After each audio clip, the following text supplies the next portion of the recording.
নওগাঁতে থাকি, এই কুসুমবাতে নামাজের উদ্দেশ্যে আল্লাহর রহমতে। আল্লাহ যেন আমাদের নামাজ কবুল করে। এটা ঐতিহাসিক একটা মসজিদ, আর বিস্তারিত জানাবো ইনশাল্লাহ।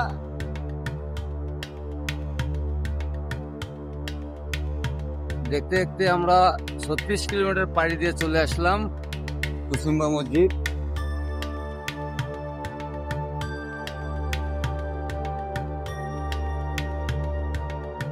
ঐতিহাসিক এই মসজিদটি, এটি একটি মুসলিম স্থাপত্য। প্রথমে এর আমি অবস্থান সম্পর্কে ধারণা দিচ্ছি। এটি নওগাঁ এবং রাজশাহী মহাসড়কের মাঝামাঝি মান্দা উপজেলায় নওগাঁতে অবস্থিত। মসজিদটি নির্মাণ করা হয়েছে বড় বড় পাথরের খণ্ড দ্বারা। কালো এবং ধূসর বর্ণের পাথর। স্থানীয়দের ধারণা এই মসজিদটি জেনে নির্মাণ করেছেন।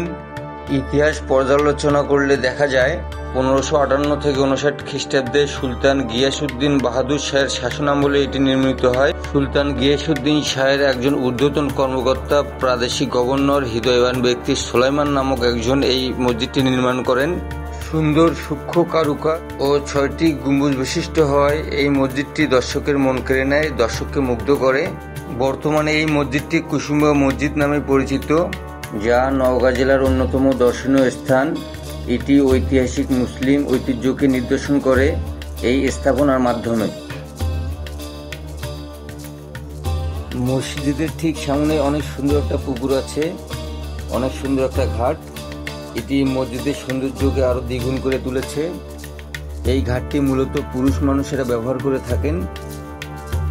এই ঘাটে অনেকে গোসল করেন, ওযু করে মসজিদে নামাজ আদায় করেন, অনেকে ছবি তোলেন, অনেকে বসে সময় পার করেন। এখানে খুব সুন্দর একটা মনোরম পরিবেশ পাবেন, দুটাই ফিল করতে পারবেন একসঙ্গে। অনেক বড় একটা পুকুর এবং মসজিদ দেখতে পারবেন। উত্তর পাশে আর একটা ঘাট দেখা যাচ্ছে, ওই ঘাটটি মূলত মহিলারা ব্যবহার করে থাকে।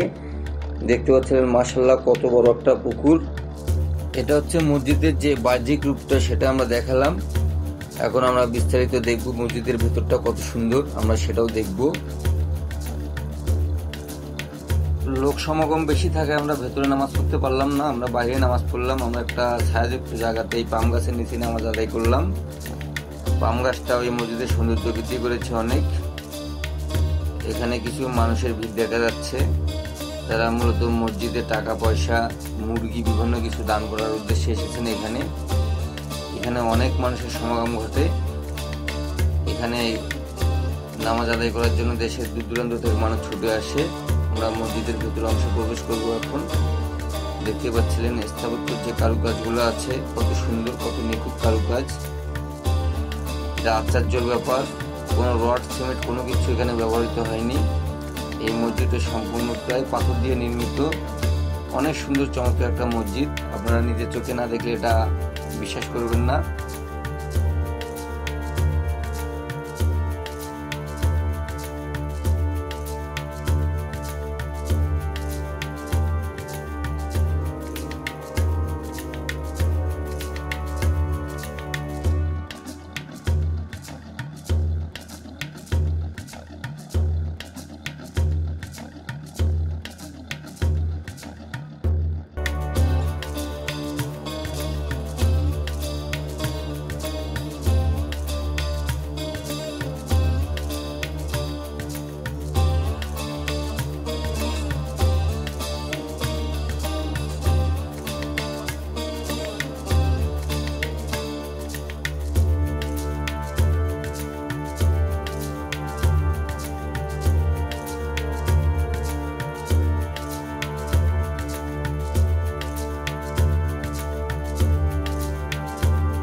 নামাজ বন্দিগি শেষে কুসুম্বা থেকে চলে যাচ্ছি বাসার উদ্দেশ্যে।